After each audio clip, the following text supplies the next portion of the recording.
الله أكبر الله أكبر الله أكبر الله أكبر أشهد أن لا إله إلا الله أشهد أن لا إله إلا الله أشهد أن محمدا رسول الله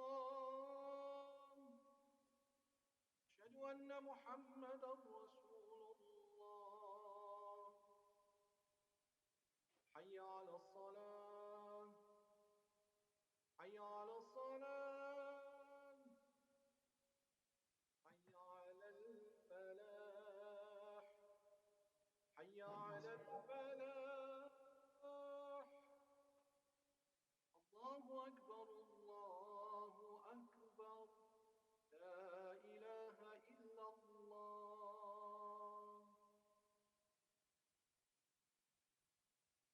لا إله إلا الله لا إله إلا الله لا إله إلا الله. Assalamu alaikum wa rahmatullahi wa barakatuh. Welcome everyone. You've been expecting Munna, but unfortunately she's not here right now. So I'm doing the welcoming and the introduction. Allahumma salli ala Muhammad wa ali Muhammad. Inshallah, we will have Shaykh Fadhlalla speak shortly. I just wanted to give everyone the following information. For those who wish to join the Jumuah after Shaykh Fadhlalla's talk, the YouTube link will be basically severed. So those who wish to join for the Jumuah that Imam Nusra will be leading, please sign on through Zoom. So without saying too much more, I would like to basically hand over to Shaykh Fadhlalla. I would request that everyone mute their mics, please, if you are on Zoom, and to also not have your video on. That way we will have a much better broadcast from Shaykh Fadhlalla's side. Thank you very much to all those who have helped put this program together. And inshallah, we'll have many more of these for which announcements will be made through the Ahl Wafa and through the other groups, inshallah.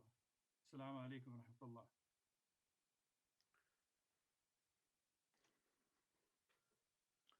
بسم الله الرحمن الرحيم والصلاة والسلام على سيدنا محمد وعلى آله وصحبه. السلام عليكم. It is in human nature to worship. It's in human nature to be obsessed and love and to lose one's apparent self, the so-called outer self, the ego, the nafs, the animal self, which had grown over many millions of years. It is in our nature wanting to be obsessed and connect with that which is permanent. All human beings, wherever they are, whoever they are, feel insecure. Nothing ever is going to give one individual reliable, total certainty, security, contentment, and therefore true happiness. So we are all the same. In its early days, the message of the Quran was incredibly unique in that all Bani Adam's offsprings have the same soul, the same light, the same potential, the same origin, and the same destiny in the sense of light from light to light. So this was a great thing that you see any other human being, they have exactly the same inner light, battery, drive, hopes, expectations, fears as you. This was a big message. And the other one was that no matter what you do, what you think, what you touch, what you hope, what you aspire for, will make an impact on you. You may not admit it, you may divert from it, you may lie, you may camouflage, but nothing ever escapes. Anything appears has an impact upon its environment, its surrounding, and so on. So these were great, if you like, revelations. And that's how Islam grew so fast, so rapidly, and made a huge impact upon basically simple, clean people who were not incumbent with a lot of distractions and diversions. And that is why, if you like, in the first 50, 100 years, there was an amazing growth and acceptance of these essential revelations in that part of the world, which was crushed between the Byzantine and warfare and the Persians. Suddenly, this light emerged. So again, light emerges maximum when there is darkness maximum. That's what it was. And the Quran is repeatedly reminding us the entire purpose of us being on this earth, لِيُخْرِجُكُم مِّنَ الظُّلُمَاتِ إِلَى النُّورِ. So you come out from the darknesses, one darkness after another, to light. There are infinite levels and layers of lower consciousness leading to higher consciousness. And the purpose of the human journey essentially is this. Initially, the first 20, 30 years is for the senses, the organs, the body, the chemistry, the mind, all of these to grow into their full potential in harmony. And therefore, we all seek health. But health is not an end in itself. I want to be well. I don't want to be sick. I don't want to be in fever. I don't want to be in fear about my immediate meal, so that I give attention to that which matters most, which is my purpose in life.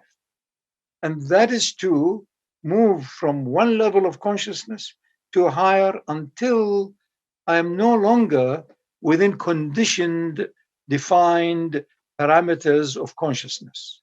In other words, no more space and time. Every intelligent human being, wherever in the world, they want to lose themselves. The reason that so much alcohol and so much drugs and so much other things have become an important part of people's lives is because you want to lose yourself from yourself. But who is yourself? None other than a shadow image of your ruh, of your soul. So if you are only the soul, why do you have regrets, fears, all of the other negative emotions that accompany us? Simply because we're not present in the moment in which we acted. So you have regrets, you have all of the other accompanying negative emotions because at the time I did what I did, I wasn't fully present. So I have guilt, I have miserable repeated visits to the place, I have nightmares, and because I wasn't present. We are heading towards this one of the numerous needed conducts of human beings, which is abstention from just automatic eating, drinking, all of the other things that we do day and out. So as we are aware, it's not the time to eat, it's not the time to drink, it's the time to do salat. So as we become more aware, all of ibadat increase the focus towards awareness of awareness. And that is what distinguishes human beings from other animals. They are all aware. The gecko is aware. The dog is, but very few at the higher end are aware of awareness. So this is who we are. You're aware of your awareness, of your conduct. Why are you doing it? To impress somebody, to gain something, to have status, to have reputation, or what? Awareness of awareness. So this month, if you're aware of awareness, as far as your physical nourishment, intake, money, food, whatever, then you move on to being aware of your mind. What are you thinking? What is the real purpose of your thinking or your attention or your intention? And inner, until you learn the beginning of Islam, which is Bismillah. No longer you. You're taking permission from that light that organizes, manages, governs the entire universe. Am I allowed to say what I'm saying? Is it the right time, the right place? It's all about context. If I'm not in the right context, then the grace of Allah will come to me as blame, claim, regrets, guilt, because I wasn't aware of awareness. So the entire business is that intense, genuine, natural presence. And presence means taking light, taking permission, taking reference in context with your own ruh, which is eternal. So here, the so-called I, which is a temporary passing creature. It has a birth, it has a death. In the meantime, it struggles to have things done in their context. So there is least regrets, least for sorrow, least fear, on and on. So that I live in this life as a soul. And soul is celestial, is heavenly, having a little journey terrestrially on earth. So it is, I, in reality, am a ruh. But this ruh cannot function on earth unless it has a shadow, which is the so-called me, my ego, myself, which can only also exist because of the link between the immense power of the soul, which is divine, and the low grade shadowiness of the ego self. Therefore, I need that moderator, which is the nafs, which is the mind, which is the illu. So, in truth, I am none other than that absolute, total, perfect reality, because that is what is durable. And anything I like in this life, I like it to be durable. Do you like only success if it is going to be followed by 10 years of failures? We don't. You want victory, victory perpetually. That is the nature of your soul. So all of us are soulful. We want the soul. We want the qualities of the soul. All of the great attributes that we yearn for are all transmitted from the soul. Knowledge, which is power. Wealth, which is power. And hundreds of divine attributes transmitted from the soul. So we are here to practice by will, by hope, by prayers, to return to being the soul. That's all what it is. So it's all ibadah. When Allah says in the Quran, I have only created to be worshipped. وَمَا خَلَقْتُ الْجِنَّ وَالْإِنسَ إِلَّا لِيَعْبُدُونَ. What's ibadah? To be obsessed with that which you worship. To love it as the ultimate true love. You give up everything for it. And that is our essence, our origin, and our destiny. So this is what Islam is. Inna ad-deena 'inda Allah al-Islam. The path is to read things, iqra, understand it, accept it, yield to it, submit to it. That is Islam. So you have no inner and outer, if you like, conflicts. You're at one with the one. Here it is, it's hot, try to be a bit cooler, rest, whatever, and that's it. It's no longer going up and down and sideways, blame and claim and feeling emotions and sorrow and all of the other things that most people waste their life on. That's Islam. Read it, see it. It's not appropriate. People don't want to hear. People want to be distracted. People want to live in the supermarket. They want to be completely, utterly in another zone rather than the presence. So you can't force them. You can't do anything about it. So you turn away, you leave them. فَهْجُرْهُمْ هَجْرًا جَمِيلًا. Even to your parents. Smile at them, thank them, and leave. Because you have to save yourself from yourself by grace of your own soul, your own ruh. So this is Islam. Then comes Iman. I trust tomorrow will be better. Foundation of hope, the foundation of goodwill, the foundation that enables any one of us to do anything, to work, to connect, to relate, to do whatever you're doing, must be hope. That tomorrow is better than today. Next life is magnificent. And it's not next life. It is life itself without the shadow of me in it, without the shadow of this creature which have been evolving over millions of years. I want that which has never changed. The so-called me has evolved and changing.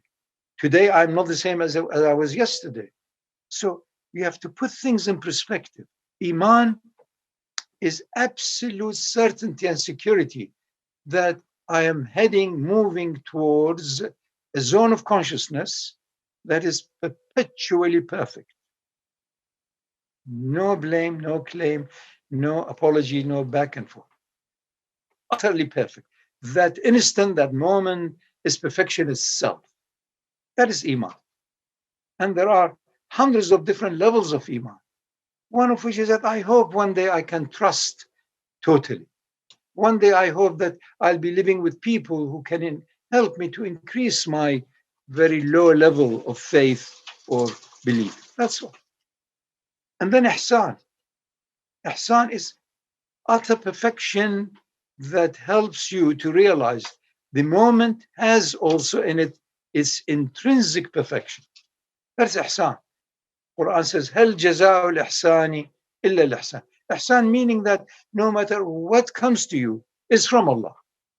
And therefore you have to accept it with true contentment, even though it may not have been what you thought or hoped or expected, but it has come to you. Now what are you going to do? Blame, claim.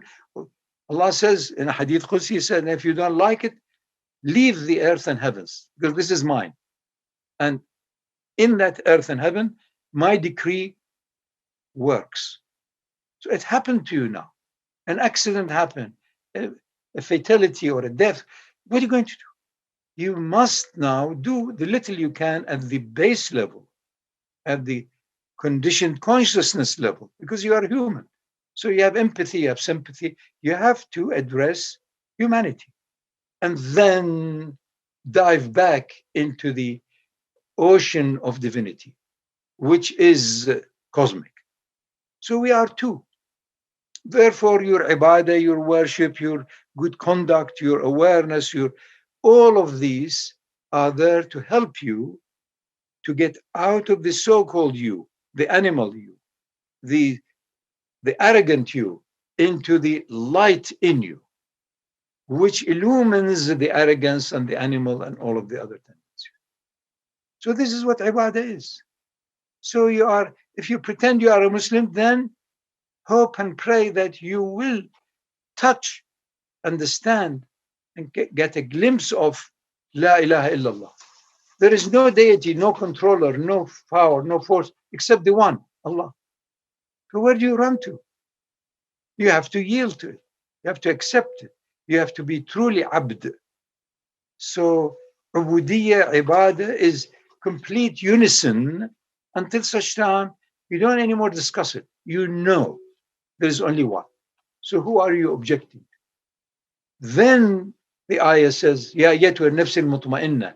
When yourself has been now certain that there is a controller, a most majestic governor, irji'i ila rabbiki, return to your Lord, who also has sent a light, which is your own soul in you. So you have your own resident Lord, your own heart. Irji'i ila rabbiki radiyatan, content that there is cosmic governance. There is a direction in the rise in consciousness.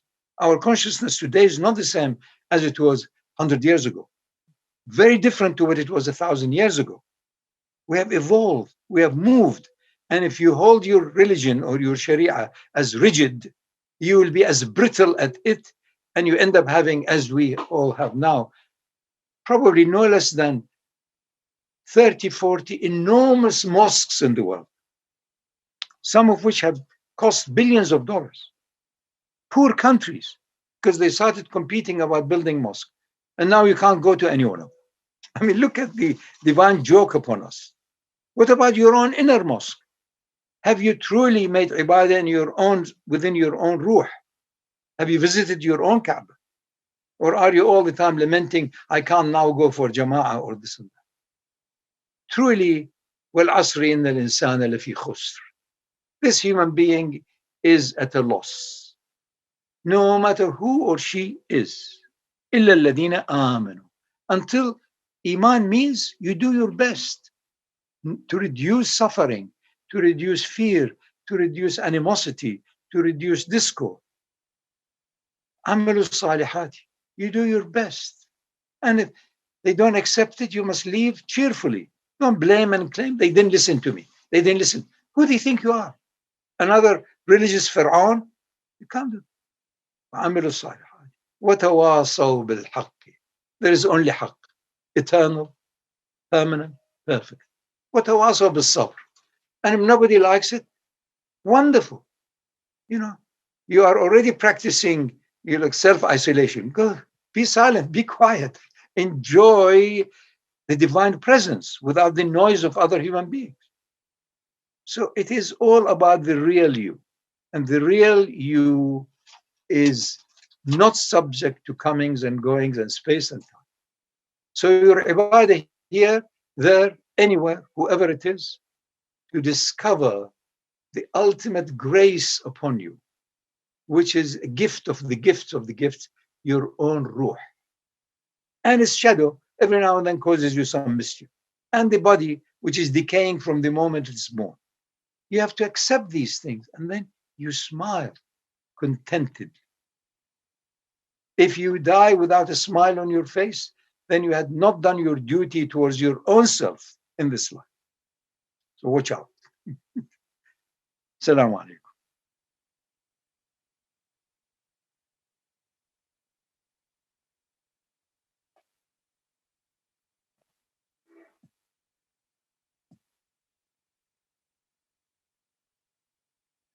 Bismillah, Imam Nusra.